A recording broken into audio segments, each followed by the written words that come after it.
I am a junior community organizer for the Center for Health, Environment, and Justice based in Falls Church, Virginia. What I do is I communicate with grassroots organizations who are fighting like polluters, who need help with environmental testing, who are creating who are using citizen science and trying to learn how to use citizen science to basically tell organizations and government, be it state or federal, we have a problem, please take us seriously.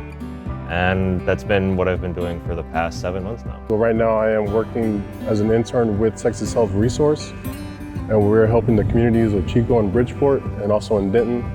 And we're helping to fight food insecurity. What really piqued my interest was the fact that in public health, you're trying to control the factors in everyday life that you can't control to try to make life better. So I thought that was kind of challenging and very interesting. I was really like, how do you do that? How does that happen? So that's why I'm here. When I went to public health, it was you could go into policy, you could go into nonprofits, you could go work for government, you could work for an organization, you could go, there's so many different avenues. For me, public health is, you're not really trying to solve an individual's problems, you're trying to solve a community problem. So you're trying to, if you can't help solve the problem overall per se, at least you can be a good pillar in that community and help them get where they need to go. Literacy is definitely the most important one, I think, with public health. Getting people to understand terminology and not be scared by it. That's what happened in 2020. Everyone heard these really scary words and there were not the best amount of information to it.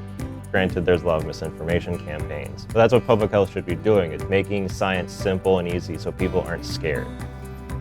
So I took the classes I could take with the time I did have, and I thank UNT Dallas for that, because they're very lenient. Like classes during the day or online or in the evening. All of the teachers I have had who've been for public health have been within most aspects of the public health environment. Some have been actual policy makers.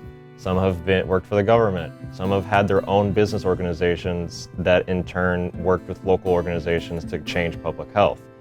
We have a very experienced staff, and I think if it wasn't for them, I would not nearly have had any of the experiences I would have had. I just went for HSC, and that would have to be because of Dr. Garner. He was a pretty big influence when I was at UNT Dallas, and Dr. Sanders as well.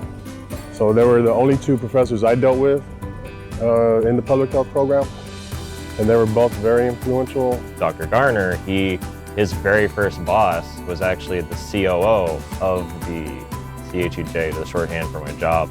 And so he was like, I can get you a call with her, I can't guarantee anything.